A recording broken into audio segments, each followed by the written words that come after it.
Soya চাপ recipe. Soya চাপ কে খাবে, তো চলো রেসিপিটাকে একবার দেখিয়ে দিই এটা কিভাবে রান্না। আজকে আমরা নিয়ে এসেছি সয়া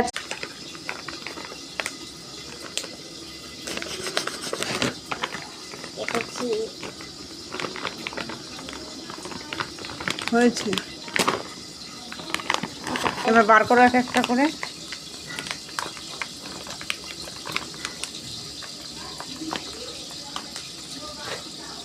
এই যে সয়া চাপ, এটাকে এই কাঠিটার থেকে বার করে ছোট ছোট করে কাটতে হবে, কেটে এটাকে রান্না করতে হবে।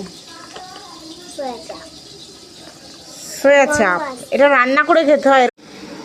এবার এই সয়াবিন চাপগুলো আমি ছোট ছোট করে কেটে নিই। আইসক্রিমের মতো যে কাঠিগুলো, এগুলো বার করতে করতে তো আমার দিনই আজকে শেষ হয়ে গেল।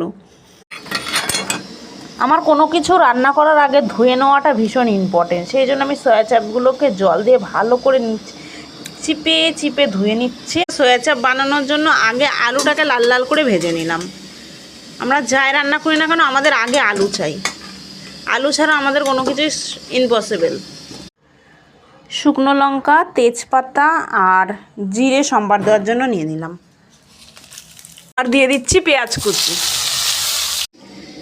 আমি আদা রসুন বেটে নিয়েছি, টমেটো ঘষে নিয়েছি, এতে দিয়ে দিলাম লবণ, দিয়ে দিচ্ছি হলুদ, আর দিয়ে দিচ্ছি লঙ্কার গুঁড়ো। লঙ্কার গুঁড়োটা একটু বেশি করে দিচ্ছি। পেঁয়াজটা লাল লাল করে ভাজা হয়ে গেছে, এবার আমি মশলাটা দিয়ে দেবো। একটু ভালো মতো নাড়িয়ে কষিয়ে নেব। মশলাটা কষানো হয়ে গেছে, আমি মশলাতে হালকা একটু জল দিয়ে দেবো, আরও একটু সুন্দর করে ভালো করে কষা কষা হবে। আর এই যে এখানে আলুটা দিয়ে দিয়েছি, আলুটা কষা হয়ে গেছে। এবার আমি সয়া চাপগুলো এর মধ্যে ঢেলে দেবো।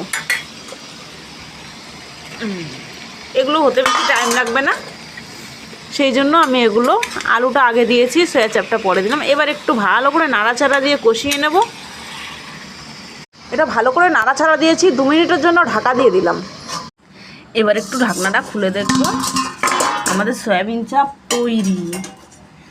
দেখতে দারুণ লাগছে, খেতেও যেমন হয় এরকমই দারুণ লাগবে, কিন্তু আমরা দুজন খাবো, সেই জন্য আমরা থালাতেই তুলে নিচ্ছি। আলু আর সয়াবিন চাপের ঝোল ফোলা ফোলা রুটির সাথে সয়াবিন চাপ দিয়ে কিন্তু দারুণ লাগবে। মাম্মাম রুটি আর সয়াবিন চাপ খেয়ে বলো কেমন হয়েছে। এই যে রুটি আর